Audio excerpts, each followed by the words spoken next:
bonjour tout le monde. Donc je crois que j'ai oublié mes notes, c'est bien, ça commence bien.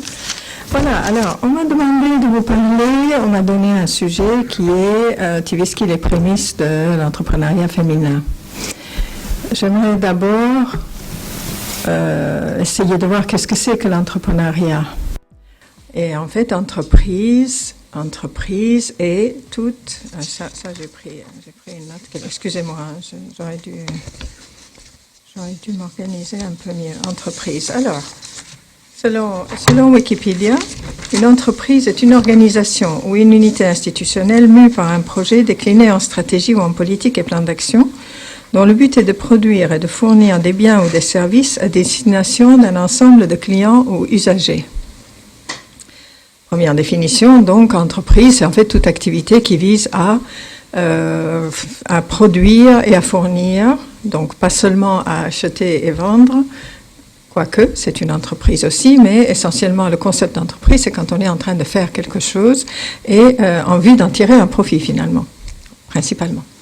Donc, sinon, c'est une ONG ou c'est une association ou c'est caritatif ou quelque chose comme ça. Qu'est-ce que c'est entreprise féminine ? Entreprise féminine, ça va être, est-ce que c'est une entreprise fondée et dirigée par une femme ? Est-ce que c'est une entreprise qui comporte beaucoup de femmes ? Est-ce que c'est une entreprise qui fournit des produits spécifiques pour les femmes ? Est-ce que c'est une entreprise qui rentre dans un domaine, dirait-on, stéréotypiquement féminin ? Bon. On va supposer que, je vais faire l'hypothèse que dans l'idée de ceux qui ont écrit ce sujet, entreprise féminine, c'est celle qui est dirigée et fondée par une femme. Parce qu'on peut avoir une entreprise fondée par une femme qui n'emploie que des hommes, ou une entreprise fondée par un homme qui n'emploie que des femmes. C'est possible. On peut avoir aussi. Donc il n'y a pas pour moi une spécificité féminine, il n'y a pas une entreprise féminine, un entrepreneuriat féminin. Ça, c'était un petit peu pour les définitions. Ensuite, je ne suis pas d'accord avec le sujet parce que ça dit les prémices de l'entrepreneuriat féminin, comme si Tversky avait été un précurseur en matière d'entreprise féminine. Et là, c'est pas du tout ça. Et moi qui suis venue ici il y a longtemps, j'ai trouvé devant moi des femmes entreprenantes qui faisaient toutes sortes de choses. Bon, au début, c'était le petit commerce. Donc, les femmes, qu'est-ce qu'elles faisaient ? Étant donné que c'était quand même il y a longtemps, elles avaient un sac où elles avaient des voiles et des choses, et elles allaient dans les maisons, elles vendaient des voiles. À un moment donné, les femmes ont commencé à... Non, avant ça, il y avait des teinturières. Il y avait les teinturières qui étaient de véritables entreprises. Vous savez, une femme qui emploie des gens, qui fait beaucoup de boubous essentiellement. À l'époque, c'était plus les boubous. Les voiles, ils étaient pas sbaka. Et puis, il y avait des petits restaurants qui faisaient tcheboudjen, et donc il y avait, et c'était des entreprises, puisque là, il y avait des employés, il y avait une fabrication, il y avait des clients, et beaucoup de gens dans les quartiers populaires, donc, avaient loué un plat auprès d'une femme ou auprès d'un petit restaurant local. Ça existe toujours. Il y avait les coiffeuses, c'est venu un petit peu après, mais il y a eu beaucoup de coiffeuses. Il y a eu beaucoup d'entreprises, de petites entreprises, disons, de papeterie, d'agences de voyage, de choses comme ça. En 89, 90, il y a une femme, elle s'appelait Khadija Toumentoum-Boyerik. Elle a mis sur pied une usine pour faire des perles à partir de pierres. Donc elle faisait les gigs, les agates, mais en plus, elle partait en Adrar pour chercher des cailloux. Et puis quand elle me disait, tu n'imagines pas, on trouve des cailloux très jolis, il suffit de les polir et de les percer, ça fait de très jolies perles. Malheureusement, elle a mis sur, donc elle avait un atelier, puis elle a fait une usine, et quand elle a acheté toutes ces machines et tout, elle a fait une petite usine, et la Somelec sont venus la brancher, ils ont mis le neutre, donc une phase au neutre, ils lui ont brûlé toutes ces machines. Et donc, elle n'a jamais fonctionné parce elle est entrée en procès avec la Somelec. Et ça a pris très très longtemps. Quand ils ont indemnisé, c'était pas suffisant. Elle a fait appel et puis Racha Kiachi, elle est décédée. Mais il y avait les femmes étaient très entreprenantes. Et donc après, il y a toujours eu des femmes dans tout ici. Tivisky je pense que Tivisky, l'enseignement pour les femmes, c'est que une femme peut le faire. Hein? C'est une entreprise, c'est une industrie. C'est une industrie, elle n'est ni féminine ni masculine, c'est une industrie, elle emploie 200 personnes, elle a 1000 fournisseurs, elle a tout ce que vous voulez. Les employés sont des hommes ou des femmes. On avait, parce que c'était moi, mais je crois qu'il y avait une mécanicienne femme, on avait des techniciennes, on avait des gens qui travaillaient, mais surtout des hommes parce que le travail est très pénible et à des heures terribles. Mais c'est une preuve que quand une femme se propose quelque chose, il n'y a aucune raison de ne pas le faire. Je dois dire qu'en Mauritanie, il n'y a aucune objection, que ce soit dans les lois, dans les règlements, rien juridiquement, il n'y a aucune objection à ce qu'une femme crée une entreprise, gère une entreprise, fasse des affaires, travaille, qu'elle soit ministre ou juge ou n'importe juge, je ne sais pas. Mais bon, qu'elle soit docteur, comme on le sait toutes et comme on le sait tous, il n'y a aucun obstacle officiel. Il y a la réalité, c'est que en Mauritanie, les femmes ont un statut extrêmement privilégié par rapport à beaucoup d'autres pays, en particulier dans la majorité arabophone. Mais ça se reflète dans le droit, c'est-à-dire qu'il n'y a réellement rien qui peut empêcher une femme de faire une entreprise et donc elle a pleine compétence juridique.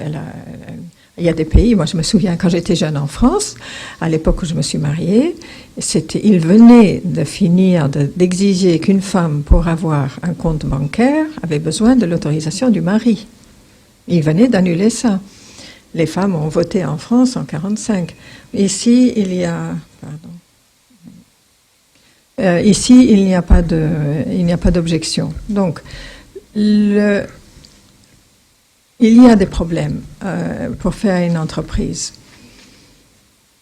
Comme je disais, la réalité de la Mauritanie, c'est que les femmes ont beaucoup de droits, sont très fortes, ont un statut très bon, mais on voit que, suivant les différentes étapes de la vie, les femmes ont des contraintes. Ça, je pense que j'empiète un peu sur le talk, mais sur le panel d'après, mais je pense que ce sera intéressant d'y revenir. Une jeune fille c'est difficile pour une jeune fille de sortir, travailler, faire des choses, et puis une jeune fille n'a pas d'argent, n'a pas de moyens, et donc c'est quand même un peu compliqué de créer une entreprise. La femme, quand elle se marie, assume beaucoup plus de charges sociales, de charges en termes de... Excusez-moi, c'est censé être sur silencieux, ce truc. Elle assume énormément plus de charges domestiques, sociales, qui lui prennent beaucoup de temps, et ça devient très difficile de se disponibiliser pour créer une entreprise. La femme assume les enfants. Elle assume tout ce qui est l'éducation, tout ce qui est le ménage et tout ça. Et c'est très lourd ici. Les maisonnées sont très grandes, les familles sont quand même lourdes à gérer. Et donc, créer une entreprise demande énormément de disponibilité, énormément de temps, énormément de tout ça. Donc, c'est difficile pour une femme mariée. Alors, historiquement, depuis 30 ou 40 ans, ce qui s'est passé, c'est que, étant donné... Alors, les femmes chez les Poulard, chez les Soninké, je ne sais pas chez les Wolofs, les femmes, quand elles sont... Donc, la tradition, c'est que la femme doit rentrer un revenu pour assurer le dîner ou la sauce ou quelque chose le soir, surtout quand elles sont polygames.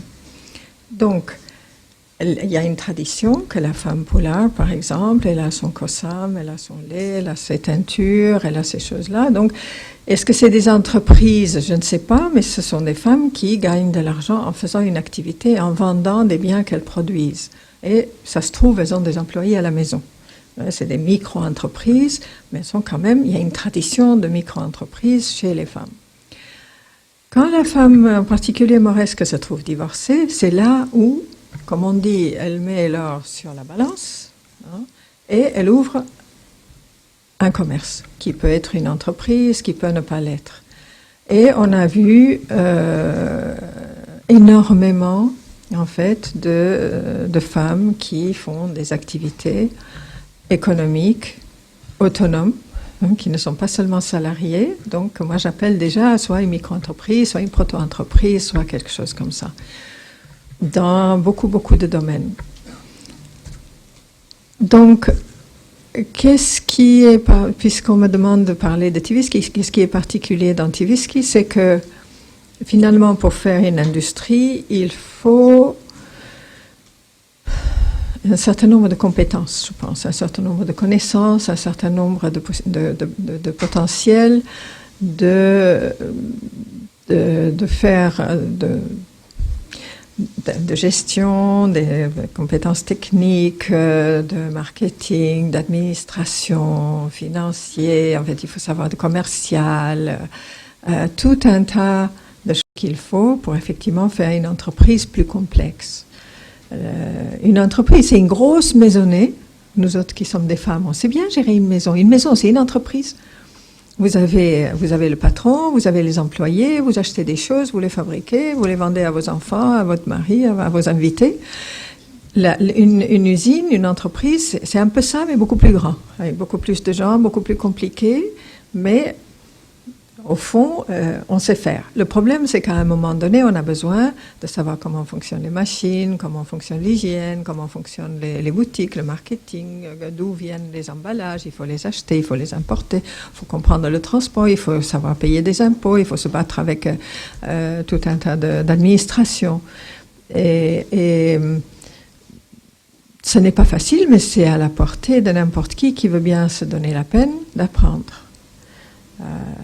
Alors,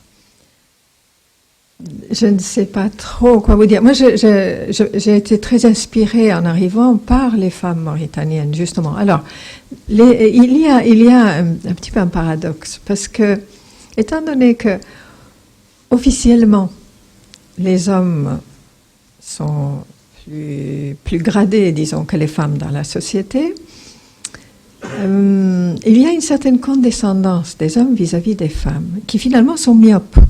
Ils ne voient pas, ils disent ma femme, elle fait rien, elle est à la maison.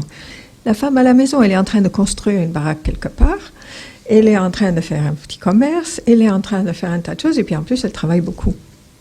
Cette condescendance fait que les hommes traitent la question féminine ici, suivant des stéréotypes, suivant des modèles, venus de pays où les femmes sont beaucoup moins fortes, beaucoup moins entreprenantes, beaucoup moins sûres d'elles. La réalité de la Mauritanienne, c'est que toutes les Mauritaniennes sont très fortes, très capables, devraient être dans le monde des affaires à égalité absolue avec les hommes. Oui, il y a pas de différence, quoi. Une femme, un homme. Et par contre, ce qui est vrai, c'est que les hommes reconnaissent aux femmes plus de sérieux, plus d'honnêteté et de faire les choses mieux. Et c'est parfois très drôle, mais bon. À ce titre, je crois que si vous voulez tirer un enseignement de Tversky, c'est que oui, ce que vous savez toutes, c'est que n'importe qui peut le faire, ce que n'importe qui fait. Si un homme peut le faire, nous autres, on peut le faire. Sauf soulever des poids très lourds, mais à ce moment-là, on s'y met à 3 au lieu d'un homme, hein, on peut soulever, il n'y a pas de problème. Bon, l'intérêt de ça, c'est c'est l'intérêt d'étudier un petit peu l'expérience de Tivisky, c'est voir que faire une industrie, faire une entreprise importante, une entreprise qui fait vivre beaucoup de gens, une entreprise qui change un petit peu la face des choses, il faut beaucoup, beaucoup, beaucoup de travail. Je ne vais pas vous dire que c'est facile. Il faut beaucoup de temps, il faut beaucoup de disponibilité. Donc, quand on a 25 ans, qu'on a 3 enfants, qu'on est marié, qu'on a les beaux-parents, les cousins, les malades, les machins, et tout ça, je ne pense pas que ce soit possible, honnêtement.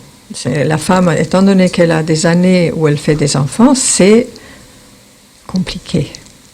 Quoique, il y a une Américaine avec qui j'ai correspondu qui vend qui fabrique et qui vend un tas de produits cosmétiques avec des huiles incroyables, hein, toutes les huiles africaines, l'huile de Tuga, toutes les huiles que vous pouvez imaginer. Elle les met dans des cosmétiques. Elle a 12 enfants. J'ai vu dans Wikipédia qu'elle a 12 enfants et je ne sais pas comment elle fait. Bon, cela étant, à un moment donné, on a une disponibilité, on a un capital, on a accumulé un savoir-faire. C'est le moment de se lancer à faire une entreprise. Disons, c'est le moment idéal. Je dis, ce serait bien si on pouvait être jeune et puis être libre et avoir plein de sous et ne pas avoir de risques. Un des problèmes des femmes mariées ou divorcées, alors oui, ça c'est autre chose. Un des problèmes, c'est que c'est le problème du risque. Donc, quand on entreprend, on prend un risque et les femmes ne veulent pas prendre de risques pour leurs enfants. Alors, il y a eu un cas très intéressant qui s'est posé pour en particulier le centre commercial Shingeti, c'est que c'est un groupe de femmes qui voulaient avoir quelque chose à donner en garantie à la banque. Leur grand problème, c'était des femmes qui vendaient au marché capital. Elles pensaient qu'elles étaient en train d'acheter leur boutique par mensualité et au bout de 7 ans, elles se sont rendues compte qu'en fait, non, elles avaient un contrat de location. Elles sont devenues folles de rage et elles ont dit, il nous faut, parce qu'elles, ce qu'elles voulaient, c'était avoir un titre foncier quelconque à présenter à la banque pour avoir un crédit pour pouvoir acheter de la marchandise, tout simplement. Donc, elles se sont réunies, elles ont fait ça, et puis après, un jour, quand elles ont fait le marché, tout le monde a cotisé, ça a été fait, c'est extraordinaire. Et le centre Shingeti, à l'intérieur, il y avait un salon de coiffure, une pharmacie, une papeterie, je ne sais pas quoi, il y avait une cafétéria, dans le projet, il y avait beaucoup d'activités. Et les boutiques.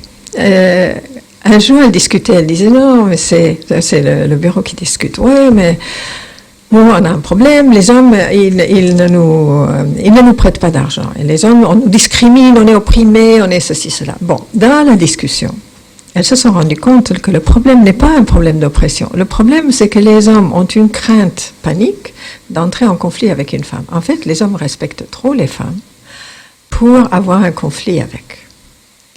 Et une fois, j'étais allée voir Al-Marhoum, c'est Mohamed Abbas Yarahmoum. Et j'avais besoin d'un découvert. J'étais entrée dans un truc qui avait foiré, vraiment, j'avais pas de sous, j'avais besoin d'argent. Je lui ai dit, mais écoute, et il me dit, non, bon. Je suis partie, puis je suis revenue, je lui ai dit, écoute, moi je sais ce que tu veux, le problème c'est la garantie, tu connais ma maison, je te donne ma maison. En garantie, tu prends l'hypothèque. Mais dis-toi, tu ne comprends pas. Le problème, c'est que si après tu ne peux pas payer, que je suis obligée de saisir ta maison, les gens vont aller en ville en disant « Ouais, un tel a saisi la maison de Helamed Rahman ». Bon, les hommes, et finalement, effectivement, les femmes se sont bien aperçues que le problème, c'est que les hommes ont peur des femmes. Elles ont peur d'entrer en conflit avec une femme.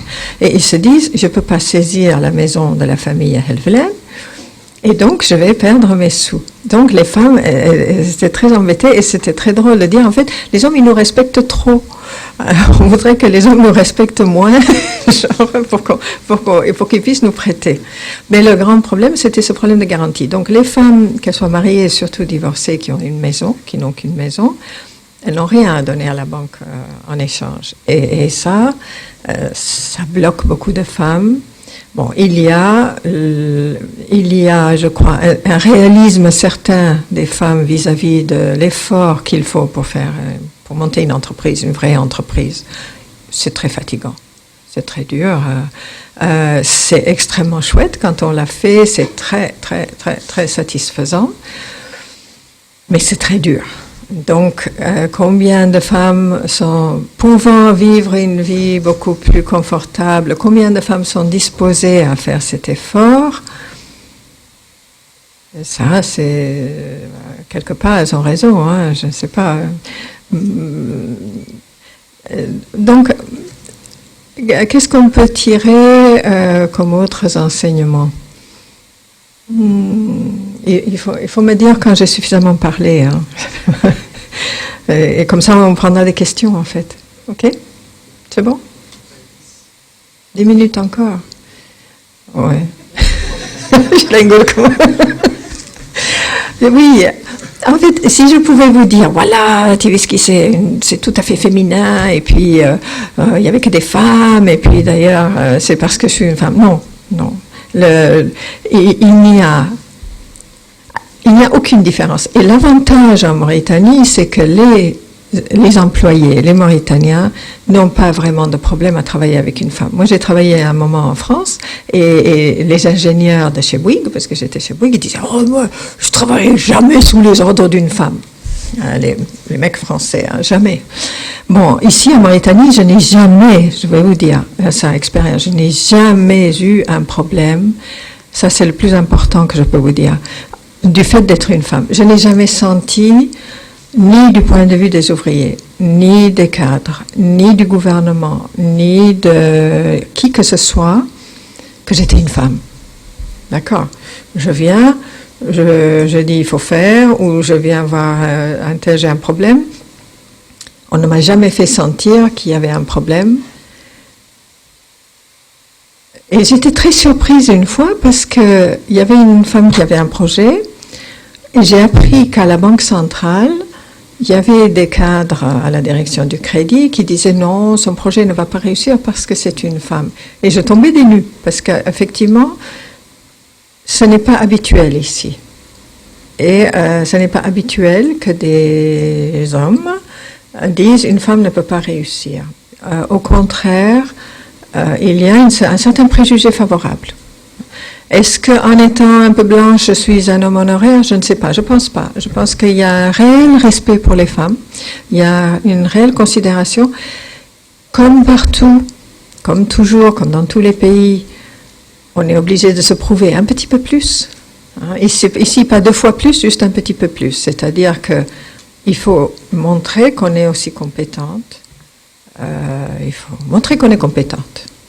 Mais une fois qu'on a montré qu'on est compétente, les hommes n'ont pas de problème. Ni les ouvriers illettrés, ni les cadres. Si on est compétent et on dirige correctement, ça marche. Et peut-être qu'il préfère un homme. Qu'est-ce que je vais vous dire, hein? Il préfère un homme. J'avais mon grand-fils Yahya, je ne sais pas si quelqu'un le connaît. Les ouvriers l'adoraient parce que c'est un grand mec qui a dit et ils adorent ça. Et donc ils préféraient le suivre lui. Ça oui. Mais je n'avais pas de problème. Et on m'a jamais dit, ni même fait sentir. Hein? Ah, c'est une femme, non, on ne va pas le faire parce que. Et ça, c'est très important. C'est très important. On est dans un pays où l'entrepreneuriat féminin est super possible. Il est là. Il n'y a aucun obstacle. Le seul obstacle est dans la tête des femmes et dans les contraintes réelles, objectives de la vie individuelle de chaque femme. Maintenant, il y a peut-être des familles plus obscurantistes que d'autres, mais ça, ici, historiquement, il y a eu toutes sortes de moments où il y a eu des tendances conservatrices, et c'est les familles les plus conservatrices qui mettaient leurs filles, qui amenaient des maîtres pour leurs filles, quoi, pour que les filles étudient, pour qu'elles aient leur carrière, leur diplôme, leur métier, sachant la précarité du mariage, sachant la précarité de tout le reste. Je crois que toute la société est d'accord que les femmes doivent avoir leurs moyens d'existence, leur vie, leur revenu et tout ça, parce qu'en fin de compte, c'est elles qui vont élever et s'occuper des enfants, et souvent toutes seules. Et toutes ces femmes qui sont au marché des femmes et les commerçantes et tout ce monde-là, elles ont tout envoyé leurs enfants étudier à l'étranger avec elles seules. Hein. Donc, l'environnement est favorable. La société n'a aucun problème. Il n'y a qu'à. Ça dépend de chacune. Je pense qu'il faut éduquer les filles comme toujours, c'est-à-dire mais en leur disant tu peux. Hein, tu peux, comme toujours, c'est-à-dire bien forte, mais on peut entreprendre, on peut étudier, on peut savoir, on peut faire. Et c'est bon, ok.